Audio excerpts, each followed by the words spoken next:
واذكر في الكتاب مريم إذ انتبذت من أهلها مكانا شرقيا فاتخذت من دونهم حجابا فأرسلنا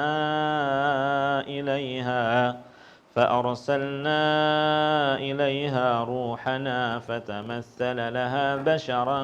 سويا قالت إني أعوذ بالرحمن منك إن